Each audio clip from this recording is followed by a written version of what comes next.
وَإِذْ أَخَذْنَا مِيثَاقَ بَنِي إِسْرَائِيلَ لَا تَعْبُدُونَ إِلَّا اللَّهَ وَبِالْوَالِدَيْنِ إِحْسَانًا. أعوذ بالله من الشيطان الرجيم. بسم الله الرحمن الرحيم. وبه نستعين وهو خير الناصر المعين. الصلاة والسلام والتحية والإكرام على أشرف الأنبياء والمرسلين وعلى أهل بيته الطيبين الطاهرين. أما بعد، قال الله تبارك وتعالى في كتابه المجيد: أعوذ بالله من الشيطان الرجيم. بسم الله الرحمن الرحيم. يا أيها الذين آمنوا أقيموا الصلاة وآتوا الزكاة. میرے واجب الاحترام سامعین و ناظرین، السلام علیکم ورحمۃ اللہ وبرکاتہ۔ میں نے اس سے پہلے فطرہ کے حوالے سے، اس کی اہمیت کے حوالے سے چند منٹ گفتگو کی تھی، اور چونکہ فطرہ جس طرح ارکان اسلام اور واجبات اسلام میں سے حج واجب ہے، روزے کا وجوب ہے، نماز واجب ہے، اسی طرح خالق کائنات کی طرف سے شریعت محمدیہ میں اس فطرے کو بھی تمام مسلمانوں پر واجب قرار دیا ہے۔ اسی فطرے کے حوالے سے، چونکہ یہ بھی زکوٰۃ ہے، اور اس کے حوالے سے چند مبتلا بے مسائل اور ان کے حوالے سے جو ہمارے فقہا ان کی نظر ہے، اس حوالے سے چند منٹ گفتگو ہوگی۔ اور انشاءاللہ جہاں تک فطرے کے وجوب کے حوالے سے ہے، یہ اس کی چند شرائط مختلف فقہا نے بیان فرمائی ہیں، کہ جس میں سے کچھ فقہا نے حر، عاقل، بالغ اور مغمہ عدم الاغماء کی جو ہے وہ قید کا اضافہ کیا ہے۔ یہ 5 شرائط کو بیان کیا گیا ہے، اور سید سیستانی حفظہ اللہ نے مغمہ علیہ کی جو ہے وہ یہ شرط قرار دیا ہے کہ اس میں عدم الاغماء ہو، یعنی بے ہوشی یا مستی کی حالت میں نہ ہو، اس پر فطرہ واجب ہے۔ یعنی جب شرائط بیان کی جاتی ہیں تو اس سے جن پر یہ فطرہ واجب نہیں ہے وہ اس سے پہچانے جاتے ہیں، عدم کے ذریعے، یعنی اس کے جن کے اوپر عدم وجوب ہے وہ بیان ہوتے ہیں۔ اب اگر مثلا بالغ ہے تو بچے پر واجب نہیں ہے، اگر یعنی عاقل ہے تو نہ، یعنی مجنون جو ہے وہ خارج ہو جاتا ہے، مغمہ علیہ ہے تو یہ جس پر یہ مستی یا بے ہوشی طاری ہے، اس میں سے یعنی ہوش اور حواس رکھنے والا جو شخص ہے وہ شامل ہوتا ہے۔ اسی طرح عدم الفقیر، یعنی جو غنی ہو، اب غنی سے فقیر جو ہے وہ نکل جاتا ہے۔ اور اگر دوسری جہت سے اس کے مستحقین میں سے دیکھا جائے، جو مصارف زکوٰۃ فطرہ ہیں، جہاں زکوٰۃ مالیہ کے حوالے سے گفتگو کی ہوئی ہے اور وہاں بیان ہوا ہے کہ اس کی بہت ساری شرائط ہیں اور بہت سارے مصارف ہیں، لیکن یہاں پر سماعت سید نے جو مصرف زکوٰۃ فطرہ ہے اس میں فقط 2 جو ہے وہ شخصیات، یعنی 2 چیزوں کو بیان کیا ہے کہ وہ یا مسکین ہو یا فقیر ہو۔ اس کے علاوہ جو ہے وہ زکوٰۃ فطرہ کسی کے اوپر یعنی احتیاط واجب قرار دیا ہے۔ اور احتیاط واجب کا کلیہ جو ہے وہ بیان کیا جاتا ہے کہ اگر کوئی شخص جو ہے وہ کسی دوسرے مرجع کی طرف رجوع کرنا چاہے تو کر سکتا ہے، فلالم کی عنوان سے۔ تو جہاں تک وجوب ہے، اس کا وجوب کب آ رہا ہے زکوٰۃ فطرہ کا، وہ جو فقہا نے بیان فرمایا ہے کہ زکوٰۃ فطرہ شب عید کے دخول سے انسان جو 5 شرائط کے ساتھ جو شخص ہے اس کے اوپر جو ہے زکوٰۃ فطرہ واجب ہو جاتا ہے۔ اور اب اس کی تھوڑی سی تفصیل کی جائے کہ جب جو یہ عید کی جو شب ہے یہ جب داخل ہوتی ہے تو کیا اس کے کس شرائط کے ساتھ اور کن کن کے اوپر جو ہے وہ یہ زکوٰۃ فطرہ واجب ہوتا ہے، اور کن کی نسبت سے، یعنی ایک شخص جو عاقل ہے، بالغ ہے، حر ہے اور فقیر بھی نہیں ہے، اس کے اوپر کس کا فطرہ واجب ہے۔ تو اس چیز سے اگر بات کی جائے تو اس کے جو عیال ہیں کہ جو اس کی ذمہ داری جن کو شمار کیا جاتا ہے کہ جن کا کھانا پینا اس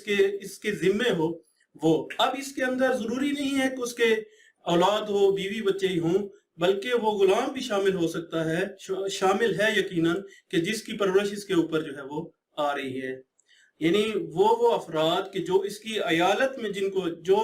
جس کی ذمہ داری، جن کی پرورش کرنا اس کی ذمہ داری شمار ہوتی ہے، ان کا فطرہ جو ہے وہ اس کے اوپر واجب ہے۔ سابقہ بھی میں نے بیان فرمایا تھا کہ اس میں جو ہے وہ ممکن ہے 1-2 چیزیں اضافہ ہو جائیں کہ وہ بیوی کہ جو یعنی جو چاند نظر آتا ہے یا لیل عید کی جو رات ہے وہ جو ہی اس کو شمار کیا جاتا ہے، تو اس صورت میں اگر اس کے ہاں ولادت ہوتی ہے، اگر اس غروب سے پہلے اس کی ولادت ہوتی ہے، حتیٰ کہ متصل کے حوالے سے بھی مثلا فقہا کا جو ہے وہ فتویٰ موجود ہے، اور یا اس کے گھر میں مثلا بیوی آ جاتی ہے، تزویج ہوتی ہے اور وہ اس کے عیال میں شمار ہوتے ہیں، تو ان کا فطرہ بھی اس کے اوپر واجب ہے۔ اب دوسری بات جو ہے وہ کہ فطرہ کتنا واجب ہے، سابقہ بھی کچھ اس حوالے سے اشارہ کیا تھا کہ 1 سا جو ہے وہ جو 3 کلو کے اوپر مشتمل ہے۔ اور یہ فطرہ کس کس چیز پر، اس میں سے کون سی اجناس ہیں، تو فقہا نے اجناس 4 جو زکوٰۃ مالیہ میں ذکر ہوتی ہیں، جیسے گندم، جو اور کشمش ہو گئے اور جو ہے وہ کھجور، یہ ہے۔ اور بعض مثلا فقہا نے اس کے علاوہ بھی جیسے چاول ہو گئے ہیں یا مکئی ہو گئی ہے، اور کچھ فقہا نے مثلا دہی اور لبن وغیرہ کو بھی شامل کیا ہے۔ ان اجناس میں سے جو اجناس، اور قاعدہ اور ضابطہ کیا ہے؟ قاعدہ اور ضابطہ یہ ہے کہ ان اجناس میں سے جو اس اہل علاقہ کی کثرت سے کھانے میں شمار ہو، تو اس صورت میں جو ہے وہ یہ ان چیزوں میں سے 1 سا یعنی ایک فرد کے نسبت سے جو ہے فطرہ واجب ہوتا ہے۔ اب 1 سا جو ہے وہ 3 کلو جو ہے اس کو شمار کیا جاتا ہے۔ مثلا یہاں عراق میں اگر دیکھا جائے، نجف اشرف میں سید نے اس حوالے سے 2.5 یعنی تقریباً 2.5 الف جو ہے وہ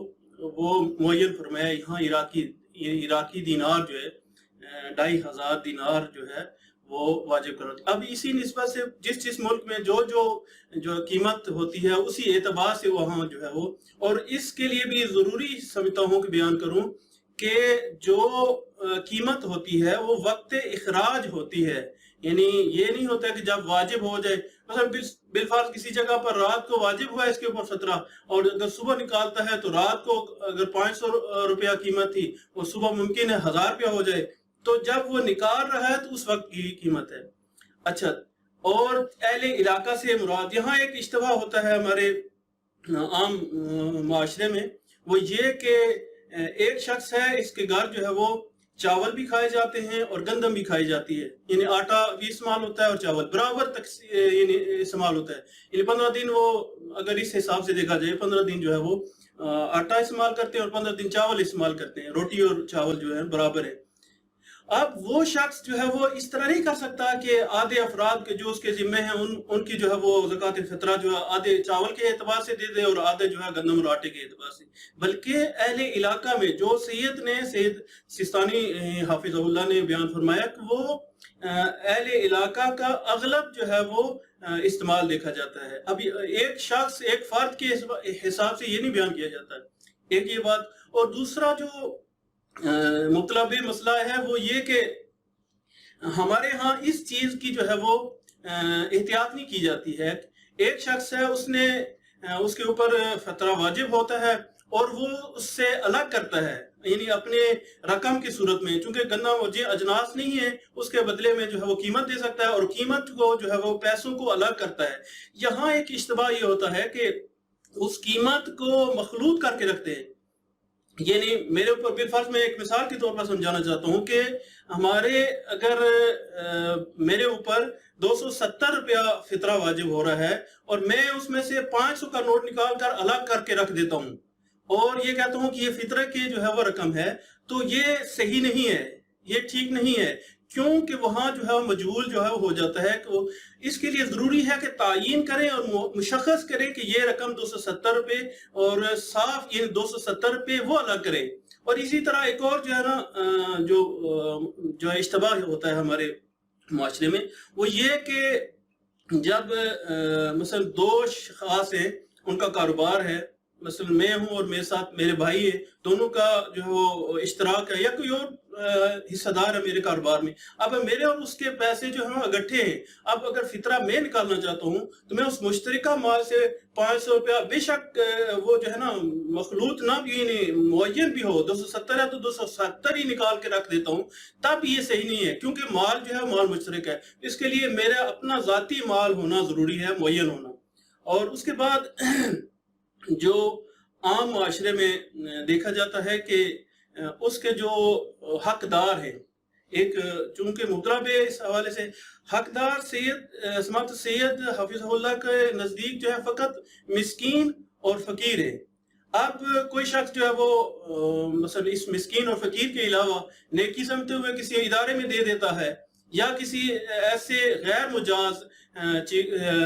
جگہ پر صرف کرتا ہے، اور یا مثلا خود ایسے افراد کو دے دیتا ہے کہ جو اس کے حقدار نہیں ہیں. یعنی اس کی شرائط میں سے بھی اگر دیکھا جائے تو اس کی چند شرائط جو ہیں جن میں سے مومن ہونا ضروری ہے. سماعت سید نے اس کو مومن میں ہونا اور اس کا حقدار یعنی غنی نہ ہو، اور حقدار بمعنی فقیر، اور جو مستحق کی جو حوالے سے گفتگو ہوئی ہے یا بیان ہوا ہے اس میں یہ ہے کہ 1 سال کے لیے وہ اپنے کھانے پینے کا جو سامان نہ رکھتا ہو، بالقوت ہو، یعنی وقتی طور پر حاضر بھی اس کے پاس 1 سال کا اہتمام نہ ہو، یا ایسا سلسلہ ہو کہ کوئی تنخواہ وغیرہ بھی ایسا سلسلہ نہیں ہو کہ جس سے امکان ہو اس کے لیے وہ آنے کے لیے. اس صورت میں اس کو فقیر شمار کیا جائے گا. اب کوئی فقیر جو ہے وہ مومن نہیں ہے اور اس کو فطرہ دے رہے ہیں تو وہ بھی جو ہے نا کہتے ہیں کہ قابل قبول نہیں ہے، اس کا فطرہ جو ہے وہ واجب ادا نہیں ہوگا. ضروری ہے کہ مومن. ہاں ایک جہت کو بیان کیا ہے سید نے کہ اگر آپ کے علاقے میں مومنین جو ہے وہ مستحق نہیں ہیں، پھر دیکھا جاتا ہے کہ مومنین کے علاوہ ایسے مسلمان کہ جو محبان اہل بیت میں سے ہوں اور جو بغض رکھتے ہیں یا جو اہل بیت علیہ السلام سے عناد رکھتے ہیں، ان کو دینا اصلاً جائز نہیں ہے سید اس چیز کے حوالے سے. اور پھر ایک اہم مسئلہ جس کو بیان کر کے آپ کی ذمہ تمام کرتا ہوں، وہ یہ کہ یہاں فطرے کے حوالے سے کہ ایک گھر میں یعنی جو فطرہ کے حوالے سے جو گفتگو ہوتی ہے یا بیان کیا جاتا ہے وہ یہ کہ فطرہ کس کو دیا جائے. ایک میں اپنے گھر میں اپنے اہل و عیال میں سے کسی کو دے سکتا ہوں، تو یہاں فرمایا کہ استحقاق دیکھا جاتا ہے اس اعتبار سے، اور یعنی جو فقیر اور مستحق عرف میں بھی ہو اور ظاہراً بھی ہو، اور اس کے علاوہ سادات اور غیر سادات کے حوالے سے، یعنی سید جو ہے وہ غیر سید کو فطرہ جو ہے وہ دے سکتا ہے، لیکن جو سید کا فطرہ ہے غیر سید کا ہے وہ سید کو نہیں دیا جا سکتا ہے. یہ 2 جہات ہیں، ایک سید غیر سید کو دے سکتا ہے لیکن غیر سید جو ہے وہ سید کو فطرہ نہیں دے سکتا. یعنی یہ کچھ چند ضروری باتیں تھیں جن کو تذکرہ کرنا ضروری سمجھتا تھا. اور دعا ہے پروردگار عالم ہمیں محمد و آل محمد کی سیرت کو سمجھنے اور اس پر عمل کرنے کی توفیق عطا فرمائے، اور ہماری اس عبادات سے ہم کو اپنی بارگاہ میں قبول و منظور فرمائے.